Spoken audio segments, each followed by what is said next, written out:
அமர்ந்தானடி aunty வேடம் புண்டானடி அரவிந்தர் ஞானம் பெற்றானடி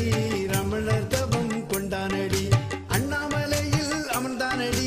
aunty வேடம் புண்டானடி அரவிந்தர் ஞானம் பெற்றானடி ரமணர் தவம் கொண்டானடி